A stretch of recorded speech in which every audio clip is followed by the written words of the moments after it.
Вітаю всіх на Свободе Премиум. С вами Ганна Соус и мой суразмоўца, российский оппозиционный политик и блогер Владимир Белоў. И мы поговорим про то, что не было агучено падчас визиту Александра Лукашенко до Владимира Путина. Добрый день, Владимир. Здравствуйте. Я хотела сначала поговорить о картинке, которую показали государственные СМИ, провластные телеграм-каналы России и Беларуси. Эти купания, эти яхты, пятичасовые ужин. Что это такое было? На кого рассчитано? Там все заполнено карикатурами с «Титаником». Да, конечно, ассоциации однозначные вызывают у всех. Два диктатора, которые цепляются за власть, и им давно уже пора, но вот они изображают из себя, что они все еще такие полновластные хозяева ситуации. Вы знаете, картинку они пытаются разную создавать. Они в прошлый раз там катались на лыжах зимой. То есть за этим стоит явно такой антураж большого какого-то неформального общения, что это не просто протокольная встреча двух лидеров стран, а что у Путина и Лукашенко якобы есть какой-то очень глубокий неформальный контакт, там яхты, морсик стоит и все такое прочее. Мне кажется, это такая вот попытка приукрасить ту тяжелую действительность, которая за этим фасадом реально скрывается, потому что вот уже много раз были такие многочасовые переговоры без очевидных результатов. Мы видим, что ничего серьезного не объявляется после этого, хотя действительно общаются они беспрецедентно долго. То есть Путин вот так по многу, наверное, ни с кем из лидеров не говорит, да.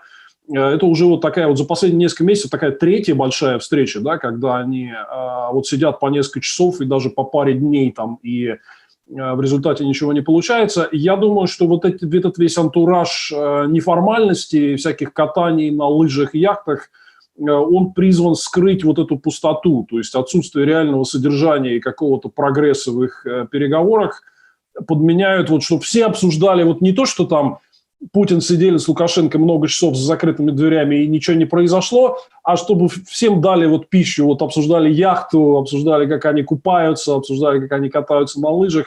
Я думаю, не надо на это попадаться. Я думаю, главное то, что в этих переговорах какого-то реального содержания нащупать не получается. Возможно, есть такие версии, что что-то продается и сдается. Что может продавать и сдавать Лукашенко в обмен на поддержку России, про что не говорят сейчас? Вы знаете, очевидно, что там идет речь о сдаче контроля над Белоруссией, политического контроля над Белоруссией, то есть о переходе Беларуси под российский протекторат. Но Лукашенко, очевидно, очень сильно торгуется, в том числе и по поводу себя лично, и своей роли в каком-то будущем таком вот этом едином конгломерате. Я думаю, что он понимает свои сильные стороны в этой ситуации. То есть после всего, что произошло, после вот этих масштабных протестов, где Путин, очевидно, высказался на стороне Лукашенко и встал на сторону диктатора против белорусского народа, я думаю, что ему сложнее будет каким-то силовым образом сейчас зайти в Беларусь. То есть вряд ли он может Лукашенко предъявить силовую карту. Это будет очень сложно сделать. Такая вот никакая оккупация, по сути дела, невозможна. Это все может быть только по взаимной договоренности, и то с большими проблемами, потому что народ вряд ли это примет. Поэтому Лукашенко это понимает. Он понимает, что у Путина не так много сильных козырей в руках, никакой оккупации он совершить не сможет. И он торгуется за какие-то позиции для себя, в каком-то, я не знаю, конфигурации будущего объединенного государства. Очевидно, что поскольку так много и так долго они разговаривают без конкретных результатов, очевидно, что позиции сторон далеки друг от друга. Это вот все, что я слышу от моих источников, что, чтобы они не говорили про какие-то там согласованные дорожные карты, там очень большой разброс во взглядах и продвижения вперед нет. Джон Болтон, бывший советник президента США по национальной безопасности, в статье для Washington Post пишет о том, что Байден должен решить кризис в Беларуси. И Болтон предлагает Байдену договориться с Путиным, я вот цитирую, об изгнании Лукашенко и нескольких людей из его ближайшего круга в оговоренную локацию за пределами Беларуси. Болтон считает, что это решение будет приемлемым для Кремля и позволит Беларуси избежать затяжной мести в обмен на ускоренное развитие. И он предлагает Байдену обменять свободу для Беларуси на отказ от любых претензий по проекту Nord Stream 2. Видится ли вам такой сценарий, такой вариант реалистичным? Я думаю, что на саммите Путина и Байдена, безусловно, вопрос Беларуси будет обсуждаться, но я, честно говоря, не вижу, чтобы было найдено решение. Почему? Потому что уровень недоверия между Россией и Западом, Россией и США сегодня настолько высокий, что, мне кажется, нет никакой почвы для таких очень конкретных практических договоренностей. Ну, например, скажем, допустим, вот гипотетически, если представить, что они договорились, что Путин содействует уходу Лукашенко, я думаю, что Путин не поверит ни в какие гарантии со стороны Байдена или Евросоюза, что новая политическая система Беларуси будет в такой степени лояльна Кремлю, как Путин этого хочет.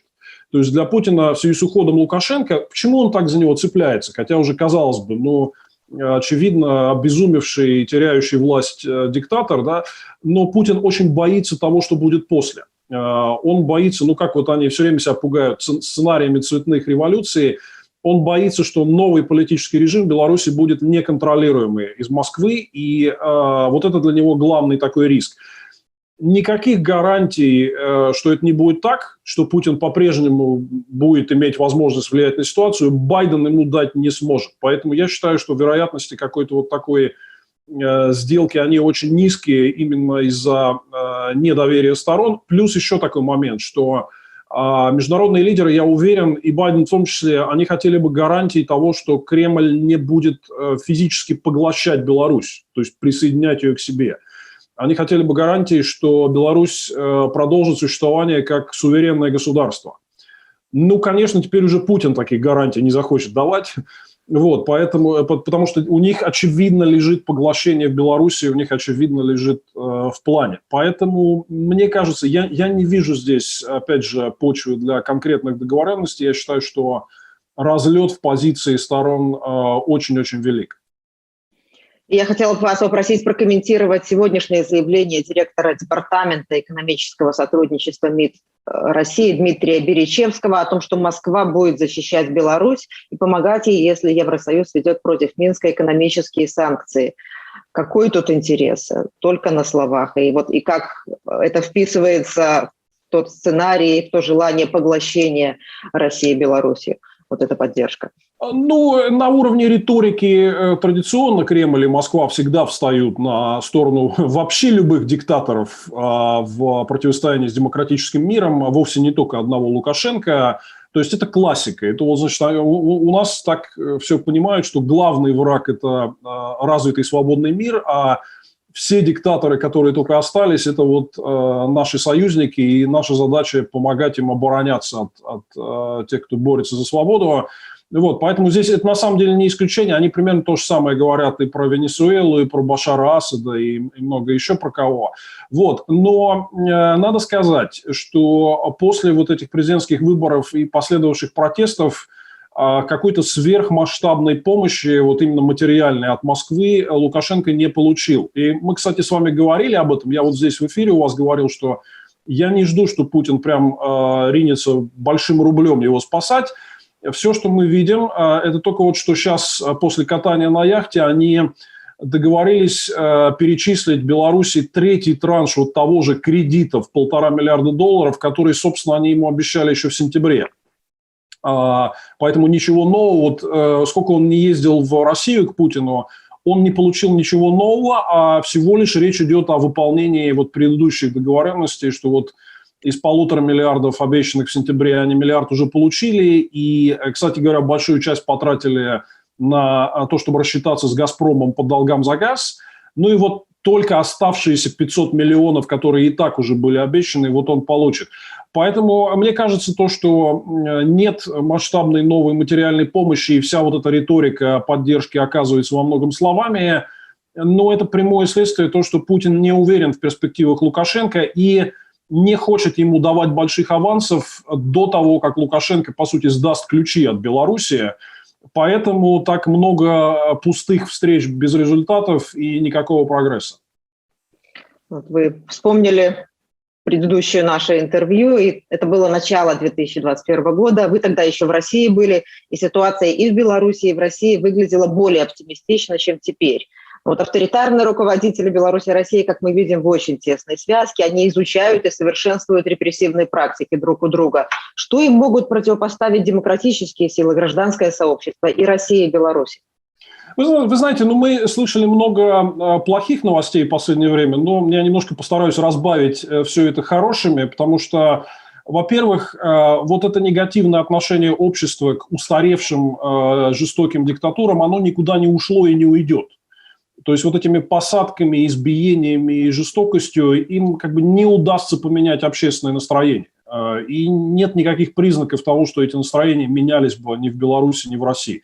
То есть общество уже в Беларуси окончательно повернулось, а в России поворачивается в сторону свободы и от диктатуры, поэтому им предстоят серьезные испытания дальше впереди. И фактически то, чем эти режимы сегодня удерживаются, это колоссальное напряжение ресурсов и такая нещадная эксплуатация тех же силовиков, то есть, начиная с того, что им приходится очень много сверхурочно работать, все время вот поддерживать такое напряжение сложно, то есть эта машина работает ускоренно на износ. С другой стороны, будут наступать важные события, которые покажут, что общество все равно готово сопротивляться, даже несмотря на репрессии. Например, у нас в сентябре предстоят выборы в Госдуму, где у партии власти «Единой России» прям плохие позиции. То есть это было видно даже, они сейчас всех сгоняли вот в мае месяце голосовать на так называемых праймерис, вот по якобы выбору кандидатов в Госдуму от «Единой России», да. И мне там со всей страны, вы видели, я думаю, эти сообщения приходили, которые, где там бюджетников несчастных заставляют прям под отчет всех проголосовать, где родителей в классе, классный руководитель заставляет там отчитаться о том, что все проголосовали на праймерис. Но в реальности вот они озвучили цифру, что в этом голосовании приняло участие 11 миллионов человек. Это столько же, сколько 5 лет назад.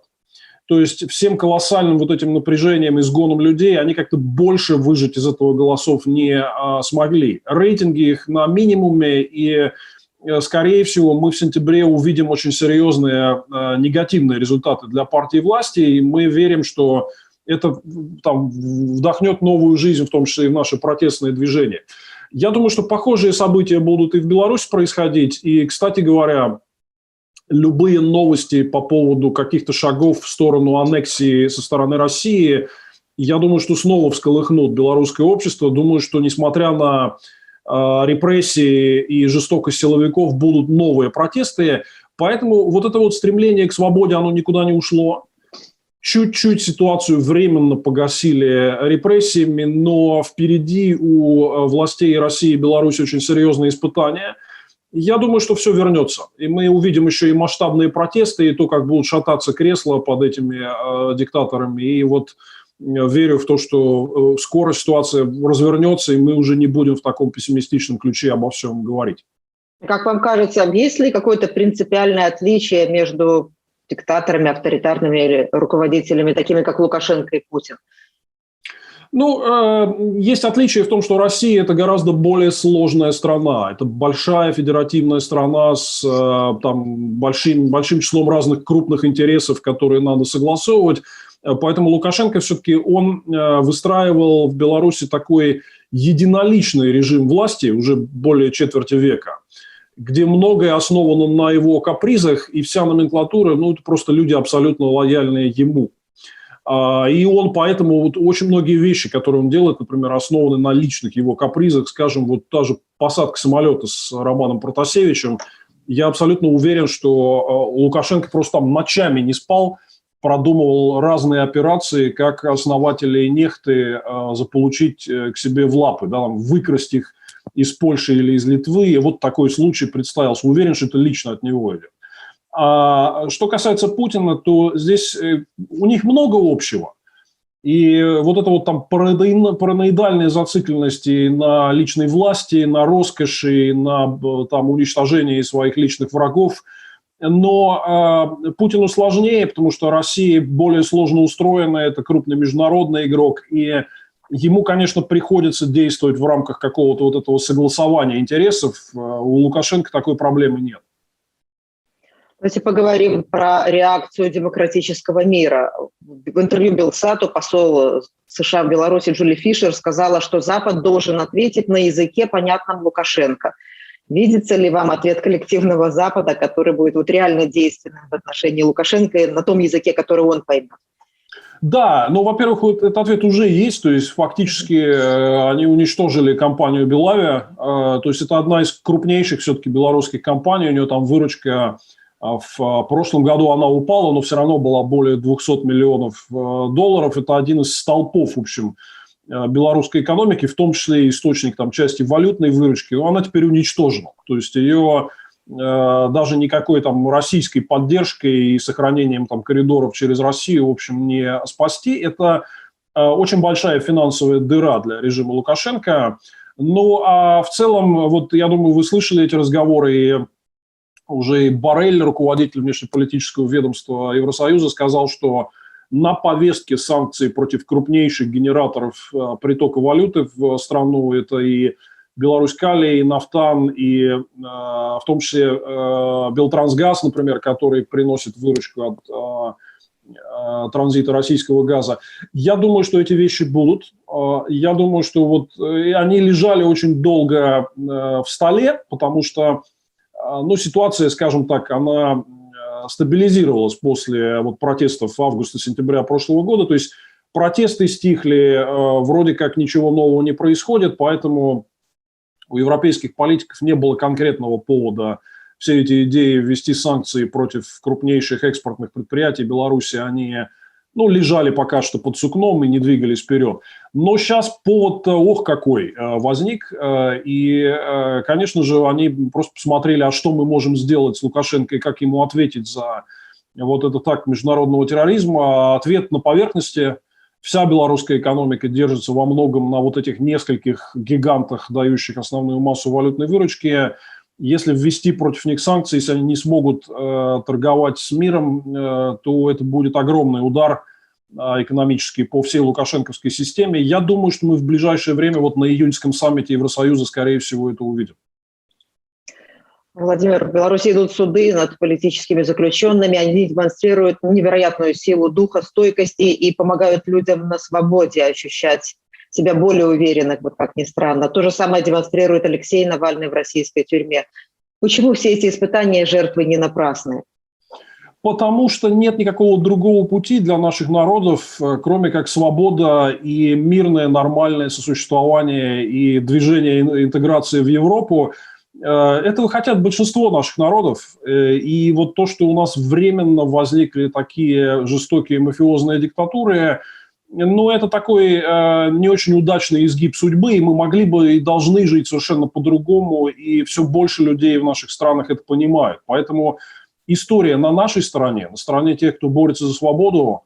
Вот эти диктаторы, они просто судорожно там всеми своими там когтями и зубами цепляются за прошлое. Кстати говоря, обратите внимание, что ни Путин, ни Лукашенко, они в своих публичных речах, они не говорят о будущем. Нет какого-то образа будущего, который они могут до своих народов, своих людей донести. Они говорят только о прошлом.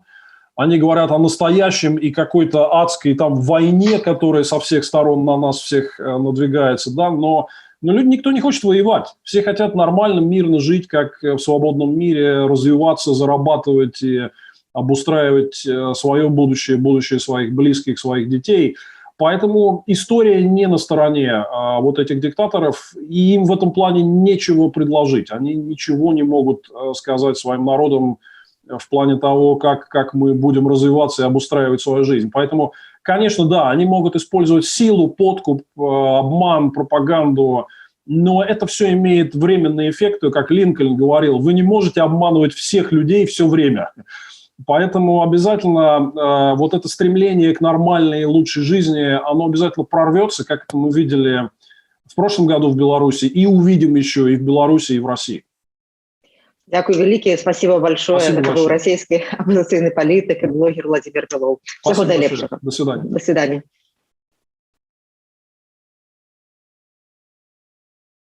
Хочаце ведаць, што адбываецца? Апошнія навіны, жывыя трансляцыі, відэа, фота. Пастаўце на мабільны тэлефон нашу аплікацыю.